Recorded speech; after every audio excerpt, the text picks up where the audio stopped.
Welcome to News B. Donald Trump doesn't speak for the silent majority, Deccan Herald. President Donald Trump believes he represents the silent majority of the country against a dangerous radical minority. He says as much on Twitter, frequently yelling silent majority at his followers. Accordingly, his campaign for re-election has tried to appeal to this majority, with displays tailored to its perceived interests. Because Trump believes that this silent majority is protective of Confederate statues and other monuments. He marked Independence Day with a speech on July 3 denouncing angry mobs for defacing our most sacred memorials and unleashing a wave of violent crime in our cities. Because he also believes that this silent majority fears integration and diversity. He has issued constant warnings to the suburban housewives of America that Joe Biden, the former vice president who is his opponent in the election, will destroy their neighborhoods with affordable housing.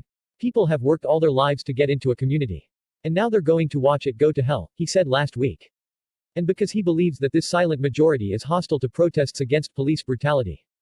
He has deployed federal law enforcement officers to Portland and other cities to suppress anarchists and generate law and order images for his campaign. Unfortunately for Trump, there's quite a bit of distance between his perception and our reality. Most Americans support efforts to remove Confederate statues and monuments, most Americans welcome racial and ethnic diversity, and few believe their communities should be less diverse, and most Americans are supportive of the Black Lives Matter movement and protests against police brutality, 67%. According to the Pew Research Center, there is a silent majority in this country. And it is arrayed against a radical, extremist minority. But it stands against Trump. Not the other way around. He and his allies are and always have been in the minority, acting in ways that frighten and disturb the broad middle of the electorate.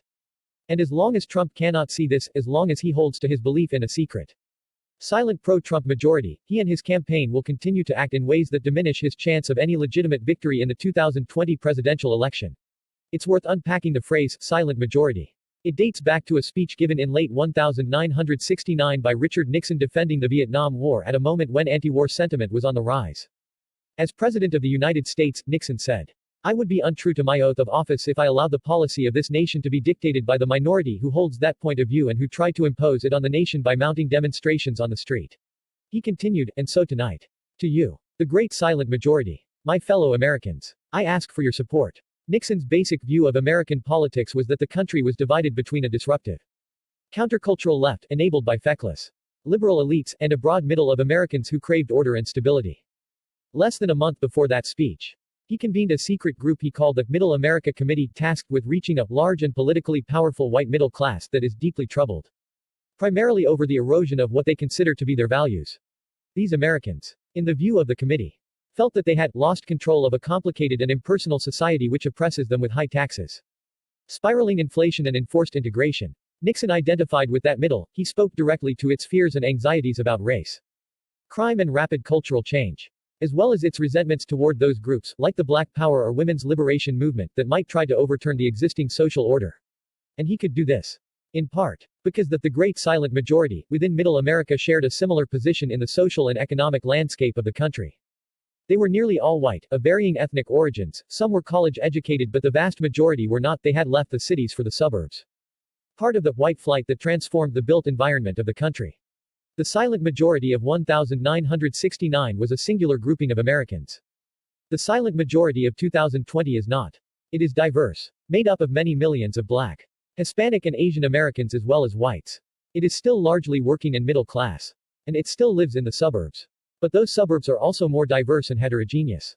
This silent majority isn't as worried about crime and disorder. Violent crime is still near a 30-year low, but it is concerned with economic security and the rising cost of housing, health care, and education. Faced with protests against police brutality, this silent majority wants reform and sees racism as a serious problem for the country.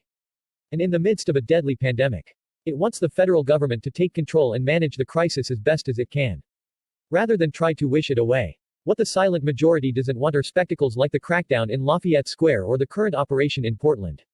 What it doesn't want are endless displays of cruelty for its own sake. Although this silent majority has no uniform view of how to handle issues like immigration, it stands against the hostile rhetoric and draconian policies of the present administration.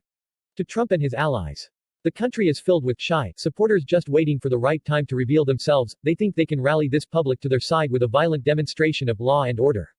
They think they can run the Nixon playbook again, not realizing that to the broad middle of the country, they are the ones who represent the politics of division, disruption, and disorder. Or maybe they do realize it.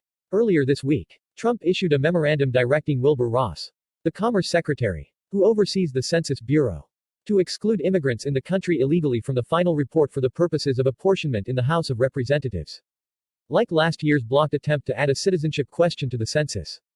This would reduce representation for states and localities with heavy immigrant populations, legal or otherwise, shifting power to more rural, more white, more Republican areas of the country.